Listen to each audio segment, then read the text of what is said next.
Welcome to Tarkshala classes. 12th economics में 90% score करने की स्ट्रैटेजी सीरीज लेकर आई हूँ।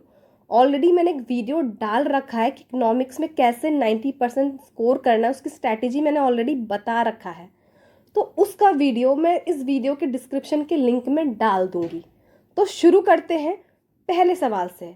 आज का सवाल 1 मार्क्स क्वेश्चंस का है, जो मैक्रो इकोनॉमिक्स नेशनल इनकम से रिलेटेड जितने भी 1 मार्क्स के क्वेश्चन बन सकते हैं वो सारे क्वेश्चंस मैं लेकर आ रही हूँ। तो क्या करते हैं, पहला question, national income is measured at factor cost.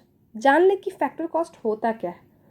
National income का एम है इकोनॉमिक में जो इनकम जनरेट हुई है वो factors of production, wage, rent, interest, profit etc को कितनी मिली ये दिखाना है।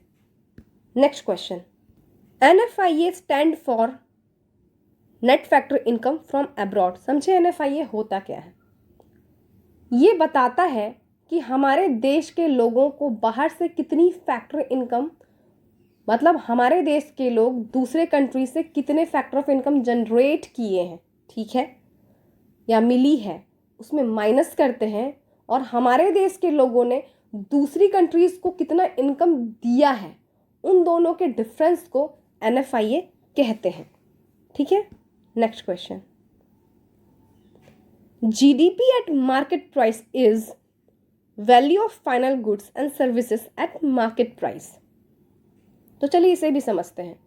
एक साल के अंदर एक देश की डोमेस्टिक टेरिटरी में जो भी final goods and services produce होता है उनका मनी वैल्यू मार्केट प्राइस पर होता है, इसलिए इसको हम लोग कहते हैं GDP at market price. Next question, value added method is also called product method. चलिए इसे समझते हैं ये है क्या। इसमें हम हर प्रोडक्शन स्टेज पर जो नया वैल्यू क्रिएट होता है उसे ऐड करते हैं। इसको एक एग्जाम्पल से समझते हैं। जैसे कि किसान ने 100 रुपीज़ का गेहूँ प्रोडक्शन किया, वो एक वैल्यू ऐड किया, यही गेहूँ आटा में कन्वर्ट हुआ, 50 रुपीज़ इसका एक वैल्यू ऐड हुआ, ठीक है। यही गेहूँ से रोटी बन रहा है, उसकी 30 रुपीज़ रख लीजिए, तो ये एक वैल्यू ऐड हुआ। जब ये सब टोटल हम लोग प्लस करेंगे तो ये टोटल नेशनल इनकम में कन्वर्ट होगा, ठीक है, टोटल होगा 180, ठीक है। तो इसको हम लोग वैल्यू एडेड मेथड कहते हैं। तो चलते हैं नेक्स्ट क्वेश्चन की तरफ, which is not include in income method, that is transfer payment. क्यों? ट्रांसफर पेमेंट का मतलब है ऐसी पेमेंट जिसमें कोई प्रोडक्शन एक्टिविटी नहीं होती है, जैसे पेंशन, स्कॉलरशिप, इसीलिए इसमें हम लोग इंक्लूड नहीं करते हैं। Nominal GDP is GDP at current price. क्यों होता है, अब इसको हम थोड़ा आराम से और ध्यान से समझते हैं क्योंकि सारे कंफ्यूजिंग चैप्टर्स होते हैं। Nominal GDP is GDP at current price, मतलब जिस साल प्रोडक्शन हुआ उसी साल के मार्केट प्राइस लगा के GDP को निकाला जाता है, इसलिए इसको नॉमिनल GDP कहते हैं और ये करंट प्राइस पे होता है। तो फिर रियल GDP क्या होता है? बहुत कन्फ्यूजन होता है नॉमिनल और रियल में। नॉमिनल होता है करंट प्राइस पर और रियल होता है बेस ईयर के प्राइस पर। तो ये डिफरेंस हमेशा याद रखें।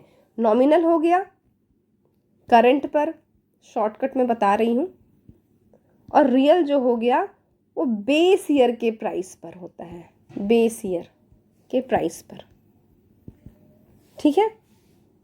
अब इस टॉपिक को आपको और डिटेल में जानना है, इसलिए मैं कह रही हूँ हमारे ऑनलाइन क्लासेस से जुड़े, और नहीं तो मैं इसके नोट्स आपको फ्री में प्रोवाइड करा रही हूँ, बस इस वीडियो के अंत तक बने रहें। तो चलिए नेक्स्ट क्वेश्चन पे जाते हैं। GDP एट मार्केट प्राइस क्या होता है?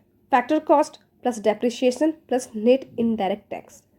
नेट इनडायरेक्ट टैक्स में भी एक फॉर्मूला आता है जिसमें हम लोग इनडायरेक्ट टैक्स माइनस सब्सिडी कहते हैं, और उसमें डेप्रिसिएशन भी इंक्लूड करते हैं क्योंकि हर साल मशीन डेप्रिशिएशन मतलब मशीन एसेट्स की वैल्यू हर साल घटती जाती है, तो हम लोग उसको भी इंक्लूड करते हैं, और फैक्टर कॉस्ट इंक्लूड होता है, इसलिए GDP at market price. Next question is that personal income is, इसका फॉर्मूला क्या होता है? National income minus corporate tax minus undistributed profit plus transfer. इसमें प्रोडक्शन एरिया भी इंक्लूड होता है और ट्रांसफर एरिया भी इंक्लूड होता है, मतलब आपका प्रोडक्शन हो गया, वेज, इंटरेस्ट, प्रॉफिट आपने ऑलरेडी बता रखा है। ट्रांसफ़र में क्या बताया था एग्जाम्पल में, पेंशन, स्कॉलरशिप। तो इसीलिए पर्सनल इनकम वही है जो हाउस होल्ड को एक्चुअली मिलती है, चाहे वो प्रोडक्शन से हो या ट्रांसफ़र ऑफ पेमेंट से हो, जो मैंने आपको भी जस्ट थोड़ी देर पहले बताया है। Next question, full form of NDPFC। इसका फुल फॉर्म होता है net domestic product at factor cost. अब ये क्या होता है? ये कंट्री के डोमेस्टिक टेरिटरी में जो साल भर में final goods and services produce होते हैं उनकी वैल्यू है। इसमें डेप्रिसिएशन माइनस कर देते हैं, जैसे मशीन मैंने बताया है ऑलरेडी, मशीन एसेट्स, और ये फैक्टर कॉस्ट पर होता है, मतलब इनडायरेक्ट टैक्स और सब्सिडी का इफेक्ट हटा देते हैं। ठीक है। नेक्स्ट क्वेश्चन,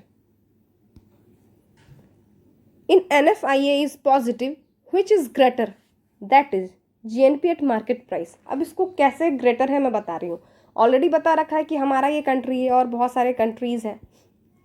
अगर हम लोग गुड एंड सर्विसेज दे रहे हैं बाहर वाली कंट्री को, इसके बदले ही हम लोग को इनकम देंगे। ठीक है, मतलब हम लोग यहाँ पे अर्न कर रहे हैं, तो यहाँ पे क्या होगा, ग्रॉस नेशनल प्रोडक्ट ही तो बढ़ेगा ना। इसलिए जब ये पॉजिटिव होता है तो GNP एट मार्केट प्राइस होता है। तो चलिए आज की इस वीडियो को हम यहीं समाप्त करते हैं, क्योंकि वीडियो बहुत ज़्यादा बड़ा हो जाएगा। और आपको मैंने कहा था कि आपको नोट्स चाहिए, तो प्लीज़ आप मुझे कमेंट कीजिए क्या आपको नोट्स चाहिए या नहीं, यस या नो। आप यस करेंगे तो फिर मैं आपको बताऊंगी कि नोट्स मैं आपको कैसे दे सकती हूँ। तो चलिए बने रहें। 1 मार्क्स का स्ट्रैटेजी सीरीज़ नेशनल इनकम से मैं और क्वेश्चंस लेके आ रही हूँ, तो प्लीज़ मेरे नेक्स्ट वीडियो को देखें। तब तक के लिए बाय बाय।